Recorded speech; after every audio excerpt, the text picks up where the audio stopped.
عزیزان واجب الاحترام، پچھلے 8 دنوں سے مسلسل گفتگو ہو رہی ہے کہ خالق کائنات فرما رہا ہے کہ جو کچھ بھی مجھ سے مانگنا ہے مجھ سے ضرور مانگ، مگر جب بھی مجھ سے مانگنا ہے تو پنجتن کے وسیلے سے مانگ۔ اور ہم مسلسل قرآنی آیات سے، عقلی دلائل سے، سنت نبی سے ثابت کرتے آئے۔ سورہ بقرہ آیت نمبر 37 اللہ نے آدم کو حکم دیا کہ پنجتن کے وسیلے سے دعا مانگ۔ سورہ مریم سورہ نمبر 19 میں اللہ نے جبریل کو اپنے اور مریم کے درمیان وسیلہ بنایا۔ حضرت جبریل جب مشکل میں گرفتار ہوئے تو جبریل نے علی کو وسیلہ بنایا۔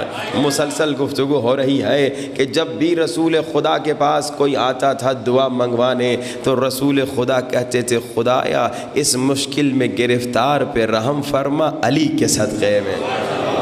تو قرآن سے بھی ثابت، عقل سے بھی ثابت، حدیث و سنت رسول سے بھی ثابت کہ وسیلے سے دعا مانگنا بدعت نہیں ہے بلکہ سنت نبی ہے، سنت خدا ہے۔ آج ایک کمال کا واقعہ آپ کی خدمت میں پیش کرنا چاہتا ہوں۔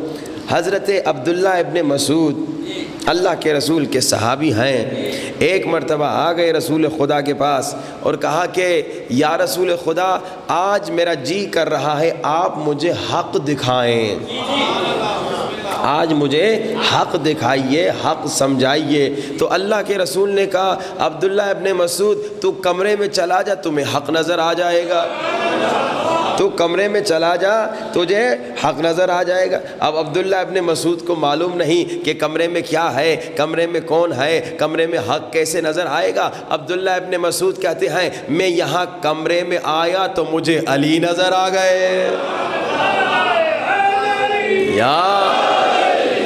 یہی تو اللہ کے رسول نے فرمایا نا کہ دیکھو لوگو علی حق کے ساتھ ہیں، حق علی کے ساتھ ہے، جہاں جہاں علی ہوں گے وہاں وہاں حق ہوگا، اور جہاں جہاں حق ہوگا وہاں وہاں علی کا چاہنے والا بھی ہوگا، علی بھی ہوگا۔ اور علی کی پوری زندگی حق ہے، یعنی علی مولا نے زندگی میں جو بھی کیا حق کے ساتھ کیا۔ اگر علی نے مشرکین کو تہہ تیغ کیا تو بھی حق کے ساتھ، اگر علی نے رسول کی نصرت کی تو بھی حق کے ساتھ، اگر علی نامور جنگجو کے سینے سے اٹھ گئے تو بھی حق کے ساتھ، اگر علی رسول کے بستر پہ سو گئے تو بھی حق کے ساتھ۔ توجہات کا طالب ہوں، اگر علی نے سخاوت میں اپنے مشرک دشمن کو تلوار دے دی تو بھی حق کے ساتھ، علی کی پوری زندگی حق ہے۔ اگر علی نے اپنے اصحاب کی رگوں میں شجاعت کا خون دوڑا دیا تو بھی حق کے ساتھ، علی اگر مشرکین کی صفوں میں کھلبلی مچا دے تو بھی حق کے ساتھ، علی اگر کسی فاسق گورنر کو گورنری سے اتار دیں تو بھی حق کے ساتھ، علی اگر کسی عادل غریب کو گورنر بنا دیں تو بھی حق کے ساتھ، علی اگر میدان جنگ میں نماز پڑھتے ہوئے دکھائی دیں تو بھی حق کے ساتھ، نماز کی قبولیت کا میزان بن جائیں تو بھی حق کے ساتھ، علی اگر غلام بن کر رسول کے قدموں میں نظر آئے تو بھی حق کے ساتھ، اور علی اگر رسول کے کاندھوں پہ چڑھ کر بتوں کو توڑتے نظر آئے تو بھی حق کے ساتھ۔ علی کی یا علی، علی کی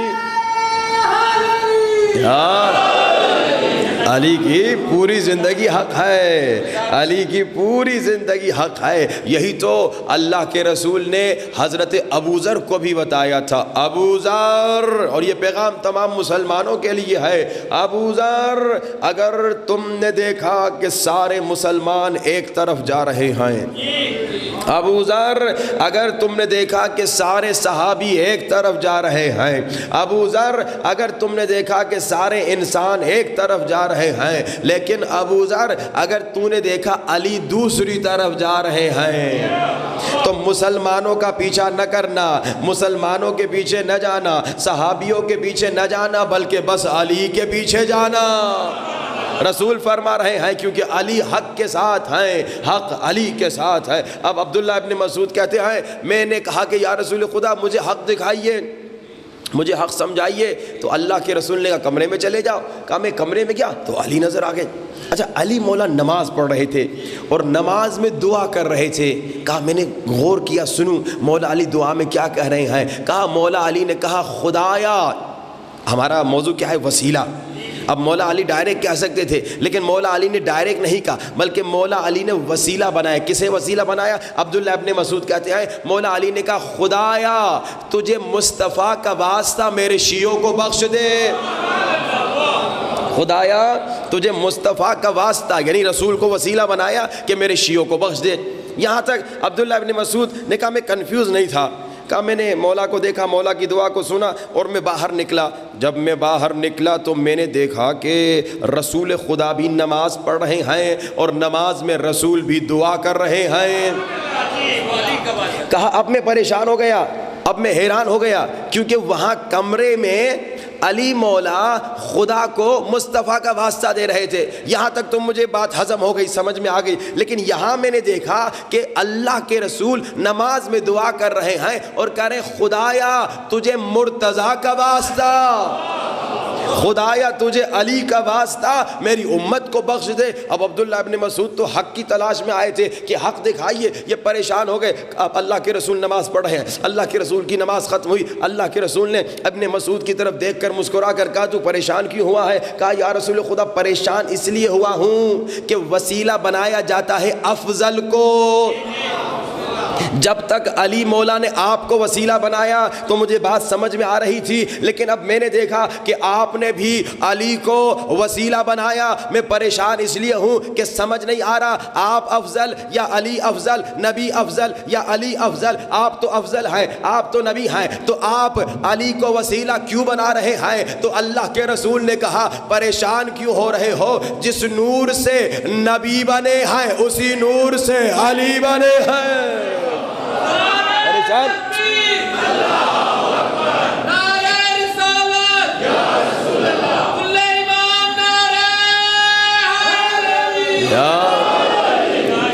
اسی لیے تو جس نور سے نبی بنے ہیں اسی نور سے علی بنے ہیں۔ انا وعلی من نور واحد، یہ جو آج دعائے ندبہ آپ نے پڑھی پوری ہم نہیں پڑھ سکے، کم وقت تھا، تو اس میں یہی تو بار بار بتایا ہے کہ جس نور سے نبی بنے ہیں اسی نور سے علی بنے ہیں۔ بس اسی لیے تو جب کوئی اعتراض کرتا ہے نا، کہتا ہے کہ علی رسول کے کاندھوں پہ کیوں چڑھ گئے، کیسے چڑھ گئے، تو ہم جواب میں یہ کہتے ہیں جب قرآن پہ قرآن رکھتے ہو ادھر ناراض نہیں ہوتے، جب قرآن پہ قرآن رکھتے ہو ادھر شکایت نہیں ہوتی، جب نور پہ نور آ جائے تو تمہارا دل جل جاتا ہے۔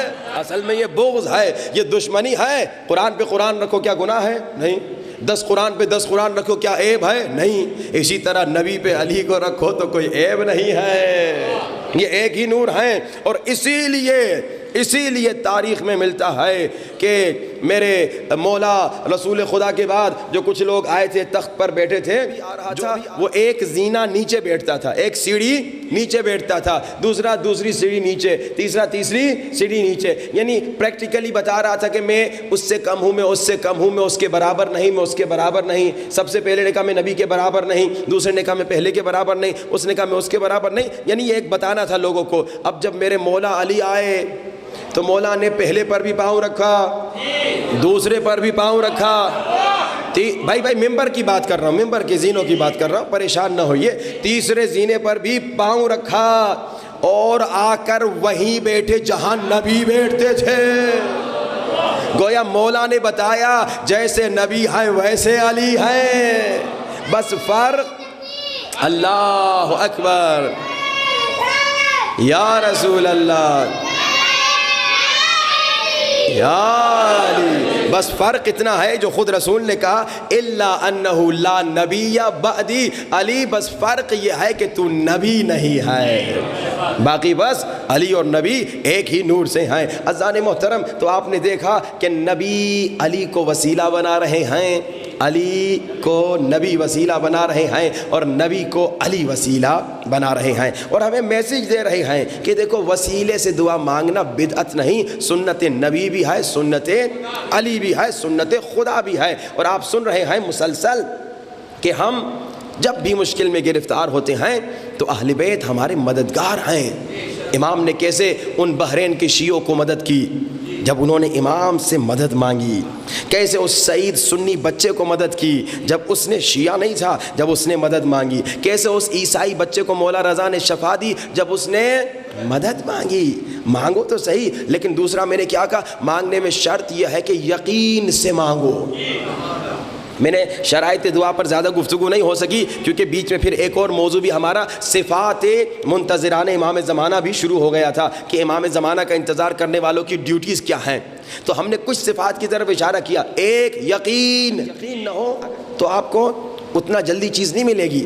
میں نے ایک وعدہ بھی کیا تھا، انشاءاللہ آج کوشش کروں گا کہ کینسر کی بیماری کا ایک نسخہ ہے، چھٹے سرکار امام جعفر صادق علیہ السلام محمد و آل محمد وعجل فرجم، وہ نسخہ بھی سناؤں گا۔ کئی کینسر کے مریض اس سے ٹھیک ہوئے، کئی کینسر کے مریض، کئی بڑی بڑی بیماریوں میں مبتلا لوگ تھے، اس سے ٹھیک ہوئے۔ یہ اہل بیت کے نسخے ہیں، یہ ناممکن کو ممکن بناتے ہیں، لیکن ایک شرط کیا ہے، یقین۔ یقین کی ہم میں کمی ہے، اور یقین جانیے کہ یقین کی وجہ سے دوائی کا بھی اثر ہوتا ہے۔ انگریزوں نے ریسرچ کیا ہے، یہ جو دوائی آپ ڈاکٹر کی کھاتے ہیں نا، جو یہ ڈاکٹر کے پاس جاتے ہیں آپ کو دوائی دیتا ہے، اس دوائی کا اثر تب ہوتا ہے جب آپ کو یقین ہوتا ہے، اور جب یقین نہیں ہوتا تو اثر نہیں ہوتا، یہ اثر کم ہوتا ہے۔ میں آپ کو ایک ایگزامپل دیتا ہوں، ایک مثال دیتا ہوں۔ ایک ریسرچ ہوئی تھی امریکہ میں، ہاورڈ یونیورسٹی ایک بہت بڑی مشہور یونیورسٹی ہے امریکہ کی، وہاں پہ انہوں نے 100 اسٹوڈنٹس پہ ایکسپیریمنٹ کیا۔ کیا ایکسپیریمنٹ کیا؟ اسی یقین کے بارے میں، ایمان کے بارے میں۔ 50 بچوں کو کہا تمہیں ایک دوائی دیتے ہیں، یہ تمہاری نیند کو اڑائے گی، اور دوسرے 50 بچوں کو کہا، بچے تو بچے نہیں تھے، جوان تھے، یونیورسٹی میں پڑھنے والے تھے، یعنی 18 19 20 22 25 یہ ان کی ایجیں تھیں۔ 50 کو دوائی دی، کہا یہ نیند اڑائے گی۔ 50 کو دوائی دی، کہا یہ نیند کرائے گی۔ اچھا، دوائی ان کو یہ نہیں بتایا، یوں گیا تھا کہ یہ نیند اڑانے والی ہے اور یہ نیند لانے والی ہے، لیکن اس کا جو کیمیکل ری ایکشن تھا بالکل اپوزٹ۔ یعنی جنہیں کہا تھا یہ نیند اڑائے گی، انہیں وہ دوائی دی تھی جو نیند لانے والی تھی، اور جنہیں کہا تھا یہ نیند لائے گی، اس کا کام کیا تھا؟ نیند اڑانا۔ بالکل الٹا اثر والی دوائی دی تھی انہیں، مگر انہیں مسلسل کہا یہ تمہیں سلائے گی، یہ تمہیں اٹھائے گی، یہ تمہیں سلائے گی، یہ تمہیں اٹھائے گی، یہ تمہیں سلائے گی، یہ تمہیں اٹھائے گی۔ اب انہوں نے ایکسپیریمنٹ کیا، 90% سے زیادہ لڑکوں پر، اسٹوڈنٹس پہ اسی بات کا اثر ہوا جس کا انہیں یقین دلایا گیا۔ کیا مطلب؟ یعنی جنہیں دوائی دی گئی تھی سونے والی اور انہیں کہا گیا تھا کہ تمہیں اٹھائے رکھے گی، تو 90% اٹھے رہے، حالانکہ وہ دوائی سلانے والی تھی، اور جنہیں دوائی دی تھی سلانے والی اور کہا کہ یہ تم اٹھے رہو گے، اسی طرح وہی الٹا اپوزٹ اثر ہوا جو انہیں بتایا گیا تھا، وہ اثر ہوا۔ یہ انگریزوں نے ریسرچ کی ہے، مسلمانوں نے نہیں کی، کافروں نے کی ہے، نان مسلمز نے کی ہے۔ یہ بتا رہی ہے کہ لوگوں یقین اتنا پاورفل ہے، یقین میں اتنا پاور ہے، اتنی طاقت ہے کہ جب تمہیں یقین نہ ہو یا یقین کی کمی ہو تو پھر اتنا اثر جلدی نہیں ہوتا۔ اسی لیے میں کہتا ہوں کہ اہل بیت کے نسخے ناممکن کو ممکن بناتے ہیں، لیکن سب سے ضروری بات کیا ہے؟ یقین کامل ہو۔ یقین بہت ضروری ہے، اور دوسری بات جو سب سے ضروری ہے وہ کیا ہے؟ اہل بیت پر یقین کے ساتھ شرائط دعا میں سے کچھ شرائط میں نے بیان کی، جن میں سے ایک شرط کیا ہے کہ 7 اعضاء پاک ہوں۔ وہ موٹے والی مثال یاد ہے نا کہ بھائی کھانے پر بھی کنٹرول کرو، ایکسرسائز کر رہے ہو ساتھ میں کھانے پر بھی کنٹرول کرو، ان نسخوں پہ عمل کر رہے ہو ساتھ میں گناہ پر بھی کنٹرول کرو۔ آنکھوں سے گناہ نہ ہو، کسی نامحرم کسی کی ناموس کو نہ دیکھو، زبان سے غیبت نہ ہو، تہمت نہ ہو، بس ذکر خدا ہو، کان سے کوئی غیبت نہ سنے، کوئی گانا نہ سنے، یعنی کہ صرف محرم کے 10 دن پھر شروع ہو جائے، نہیں، پورا سال پوری زندگی اسی طرح سے ہو۔ ہاتھوں سے ظلم نہ ہو، نامحرم کو ہاتھ نہ دے، کبھی کوئی غلط کام نہ کرے، پاؤں سے وہاں نہ جائے جہاں جانے سے اللہ نے منع کیا، پیٹ میں ایک لقمہ حرام بھی نہ آئے، کیونکہ ایک لقمہ حرام 40 دن دعا قبول نہیں ہوتی۔ اللہ اکبر! جب انسان 7 اعضاء کو پاک رکھے گا، گناہ سے بچائے رکھے گا، تو میں نے جو آپ کو نسخے دیے، مثالیں بھی آپ کو دی تھیں کہ وہ دعائے توسل کا نسخہ کہ میں نے کہا تھا 40 دن تک اس پہ عمل کرو، ہر روز ہر نماز کے بعد ایک مرتبہ دعائے توسل پڑھو. بعض نے 3 دن میں ان کی مشکل سولو ہو گئی، بعض کو 4-5 دنوں میں، بعض کو 1 ہفتوں میں، کیونکہ وہ پاک تھے، گناہوں سے دور تھے. کس بات میں تم کم ہو